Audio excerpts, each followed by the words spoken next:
SIM Airlines Corporation dans les airs. La nouvelle compagnie aérienne basée à Bangui a connu son vol inaugural ce 18 avril avec cet avion King Air B200, un aéronef de moteur turbopropulseur de 9 places assises dont 6 exécutifs, 2 supplémentaires et une place hôtesse. Son premier vol s'est fait sous le regard médusé des invités. Il marque la concrétisation d'un rêve. J'ai pensé à mettre une compagnie aérienne sur pied, pour désenclaver l'Afrique centrale en général, la République centrafricaine en particulier, et mes deux pays, le Cameroun et la République centrafricaine. Je serai désormais beaucoup plus fréquent en République centrafricaine.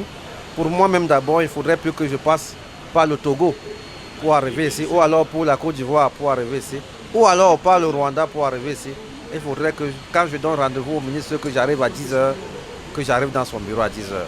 Dans un premier temps, il va desservir la République centrafricaine, mais la vision est plus large. Avec la réception dans les semaines à venir de 2 aéronefs de 65 places chacun, il est question de servir toute la sous-région Afrique centrale, mais également toute l'Afrique de l'Ouest. Ça constitue une fierté pour la République centrafricaine pour nous permettre de se connecter avec la sous-région et également à l'intérieur du pays. C'est ça qui fait la particularité de cette compagnie.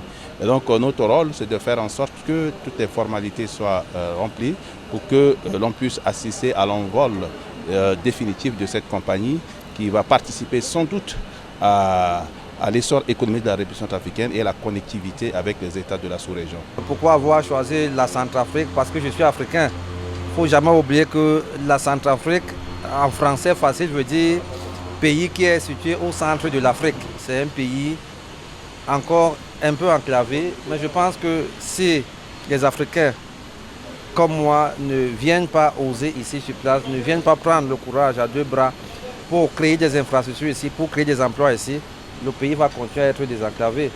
Donc il est temps aujourd'hui que nous les Africains, nous mettons tous la main dans que nous étions la main dans la main pour essayer de soutenir nos pays africains. Émile Parfait Sim, CEO de SIM Airlines Corporation, affirme ainsi un peu plus son implication dans le développement de la République centrafricaine. En début d'année, c'est près de 100 jeunes centrafricains qui ont bénéficié d'une formation sur le trading et la crypto-monnaie. Une maison d'édition est annoncée dans les prochains mois avec une fleur faite aux jeunes écrivains du pays. Des actions appréciées par les autorités centrafricaines. Nous sommes très satisfaits de remplir le cahier de charges prescrit par le chef de l'État, qui était aussi celui de désengorger la République centrafricaine par son secteur aérien.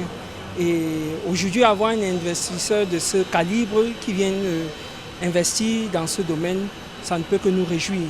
Nous allons continuer à montrer les signaux verts qu'offre la République centrafricaine en termes d'investissement. Pendant ce temps, SIM Airlines Corporation continue son envol avec des ambitions de scruter tous les cieux.